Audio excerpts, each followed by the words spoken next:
Retrouvez Smart Connect au cœur de Smart Future en partenariat avec Cdiscount.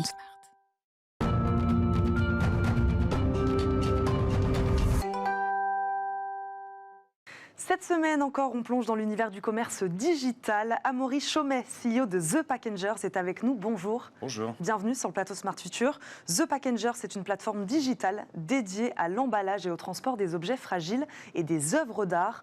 En un clic, on peut obtenir le prix de l'emballage et du transport d'un objet. Comment ça marche ? Alors, vous venez de le dire, en un clic, en fait, à côté d'un objet sur une plateforme qui vend un objet qui est par définition non emballé, un objet d'art, un objet vintage. Jusqu'à maintenant, il n'y avait pas de proposition de transport, puisqu'il fallait calculer l'emballage et ensuite le transport.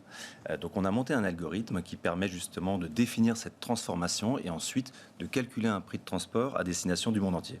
Voilà. Donc partout dans le monde, hein, c'est ce que vous dites. On livre partout dans le monde. Votre technologie, votre algorithme, Amaury Chaumet, il est breveté, je crois.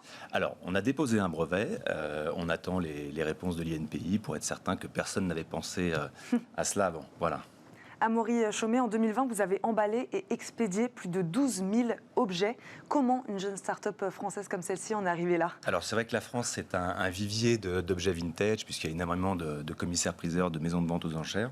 Qu'est-ce que vous appelez objet vintage ? Parce que œuvre d'art, on comprend, objet vintage. Objet vintage, c'est finalement un objet qui a déjà eu une vie. Ça peut être une bouteille de vin ancienne, ça peut être une pièce de monnaie, tout objet de collection, du mobilier, des sculptures, des tableaux, etc. etc. Ça peut être également des sacs, des vêtements.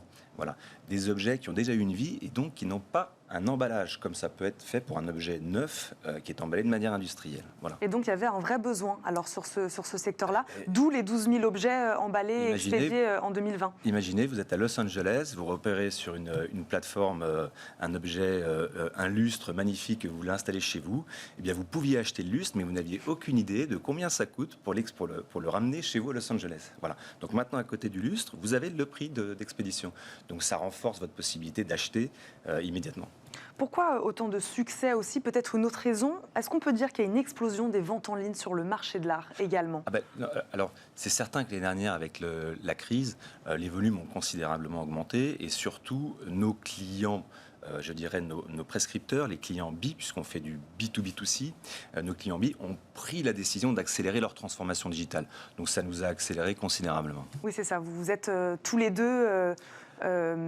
presque. Alors nous, on avait monté cette offre 2 ans avant, quasiment. On avait fait une première année de test en 2019 et 2020 a été une année vraiment voilà, on a prouvé notre concept et la faisabilité. Chez The Packengers, vous possédez vos propres camions, entrepôts, ateliers d'emballage, c'est ça ? Oui, on met une grande attention à réaliser nous-mêmes la partie la plus délicate, qui est la partie de l'enlèvement de l'objet qui n'est pas encore emballé, et ensuite de l'emballage. Et ensuite, on l'expédie au service, à travers les services de transport classiques. Voilà. Vous avez récemment signé un acteur majeur du secteur du marché de l'art, l'hôtel Drouot.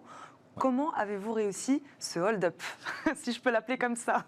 C'est pas un hold-up. Je crois qu'on sait, voilà, c'était naturel puisque nous-mêmes nous étions transporteurs au sein de l'hôtel Drouot. Et la plateforme Drouot Digital avait besoin de proposer une offre de transport pour accélérer ses ventes. Donc ça s'est fait comme ça. Il faut dire qu'on a au-delà de Drouot Digital, on travaille avec quasiment la totalité des commissaires-priseurs en France. On se développe très fortement en Angleterre. On est en train de signer des plateformes e-commerce aux États-Unis puisqu'on a ouvert à New York et à Los Angeles. Donc voilà, tout ça va très vite. Il y avait un véritable besoin et on est en train de le combler par cette innovation. Voilà. Donc vos projets de développement, c'est donc l'expansion à l'international aujourd'hui ? Ce sont vos objectifs ? Absolument, et nos clients nous tractent à l'international puisque c'est du digital, donc il faut être partout. Voilà. Évidemment, et sur des œuvres d'art et des objets vintage, comme vous dites, il peut y en avoir à Los Angeles, il peut y en avoir à Pékin, il peut y en avoir partout. Il faut travailler avec tout le monde. Voilà. Merci beaucoup Amaury Chaumet d'avoir été avec nous. Je le rappelle, vous êtes CEO de The Packengers. Merci. Merci. C'est déjà la fin de cette première partie d'émission. On marque une courte pause, promis. On se retrouve tout de suite avec un débat passionnant autour des villes intelligentes. À tout de suite.